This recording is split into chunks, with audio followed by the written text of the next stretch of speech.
this question is stunning.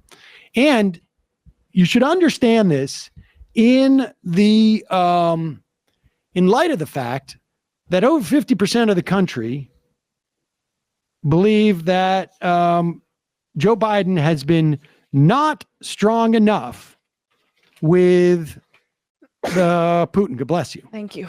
And with Russia. And this is relevant. I mean, personally,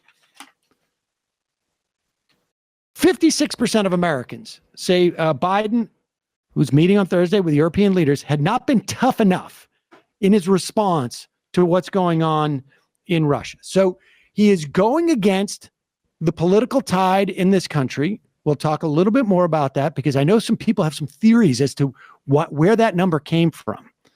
And we will get there. But I do believe that Joe Biden, up to this point, has deserved a tremendous amount of deserves a tremendous amount of credit for a measured, slow response to what is going on here. Like a very careful not to get the U.S. and involved in this in a way that would expand, or NATO for that matter, would expand the conflict. Here is, and look at the questions he's getting. Right, and this is the pressure that is being put upon him to do something, do anything, even if the consequences could be World War III. Yeah, but who would actually even phrase it like that? What? Cecilia, ABC. There you are. Thank you. Sir, you've made it very clear in this conflict that you do not want to see World War III. But is it possible that in expressing that so early that you were too quick to rule out direct military intervention in this war? Could Putin have been emboldened knowing that you are not going to get involved directly in this conflict? No and no. You do not believe that? I mean, that's a pretty good answer. Yeah. It treats it with the brevity it deserves. Do you think that you were a little bit too rash in ruling out World War III? I mean, how twisted?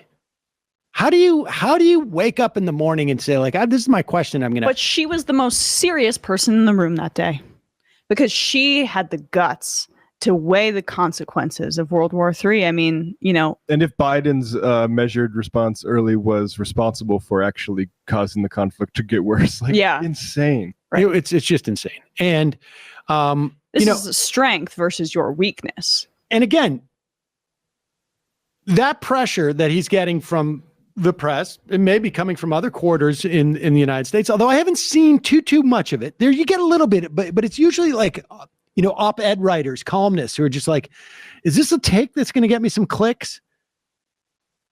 56% of Americans said Biden has not been tough enough. Now, there's a couple theories out there in the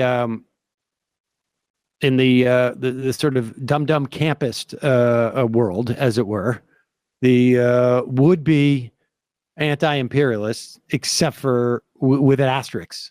Maybe that's what we should call them, asterisk anti-imperialists, who believe that this is a proxy war that is being waged. There's no doubt in my mind. I mean, it's quite obvious. I mean, everybody's been very explicit about it. The West is providing military aid to Ukraine upon their request. It would be pretty stunning if they didn't. If we were just going to watch Ukraine get decimated without making any effort whatsoever. The other thing you would believe would be that all of the accusations about Donald Trump's relationship with Russia, all of the accusations separately of Russian interference is a weird way, but trying to influence our election in 2016. They may have done it in 2020. They may have done it for Biden, and who knows? But certainly in 2016, we know that because of those narratives, it created a bloodlust amongst Americans, particularly the Democrats, to go after Russia. And so when you see something like this, 56% of Americans think that Biden has not been tough enough. It really does make you think maybe that was the case. Except for then you read the next line in, you realize it's 68% of Republicans say that Joe Biden's not been tough enough. 68% of Republicans want war with Russia. Because honestly, like, what more can Biden do at this point that doesn't creep up to that line? But at the same time, I doubt that they want war with Russia. They're just partisan, and so they perceive Biden as being weak. That's the party line, and they're going to say that regardless. But the point, but Republican politicians also are the ones that are going out there and saying we need to consider military action. We're essentially already at war. That's what Senator Kennedy said last week. So, if Biden had started it, they would be going like, he's done too much. But Biden's the leader of the Democratic Party. And Biden is not putting boots on the ground or doing a no-fly zone or escalating this. He is trying very hard not to do so. 43% of Democrats want Biden to be tougher. Now, take from that what you will. But the bottom line is all of these narratives that we've been fed about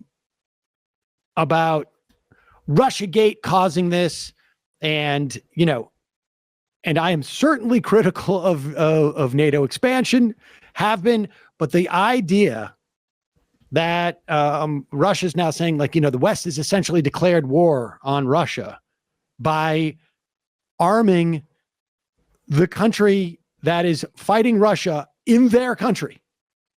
There's an easy way to end this conflict. That is, get out, stop. And, at one point it's going to be, Ukraine seems to be on the offensive in certain areas.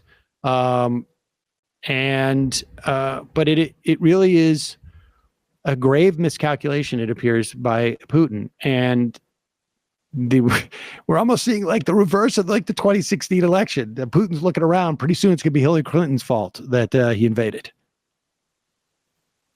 But there we are. We got to take a break. Do we need to take a break or no? We don't need to. Okay. So we had little technical difficulties. We pre-taped this interview with Ian Millhiser about an hour ago.